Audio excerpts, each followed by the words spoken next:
Annie looked at his face. It was a kind face, but rugged and tanned from his work out on the land.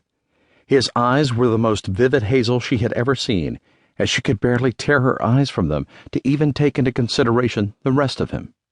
He was very tall. She had to crane her neck to look up to him, but the fine features and laughing eyes made it worth any ounce of pain. Reluctantly, she tore her eyes away from his and looked him over quickly. She didn't wish to appear rude, and so she made her passing glimpse swift. She took in his broad shoulders and the tapering hips that made her feel tiny and powerless. It was an odd sensation. She had never really thought of herself as being particularly weak, or even that feminine before, but he made her feel as delicate as a china doll. He truly was an impressive figure of manhood, and she would have had to have been half dead to not find him attractive, but that just made her even more nervous. "Of course," she said, finally responding to his gently asked question. "It is a pleasure to meet you, Mr. Stott."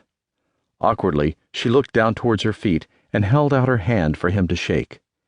He clasped it and held it tenderly for a moment. She couldn't help but notice his large, strong hands with those long and tapering fingers.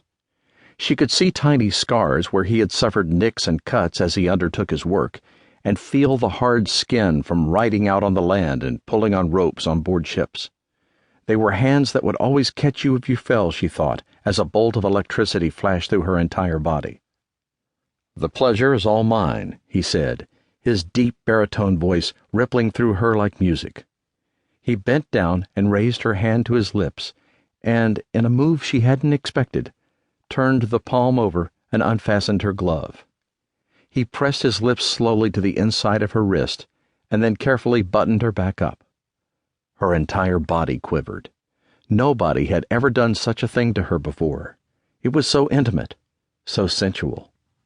Whatever she might think of him as a man, her body was certainly more than happy to respond to his advances. She felt light, shivery, almost faint with pleasure as he took her arm and tucked it into his own.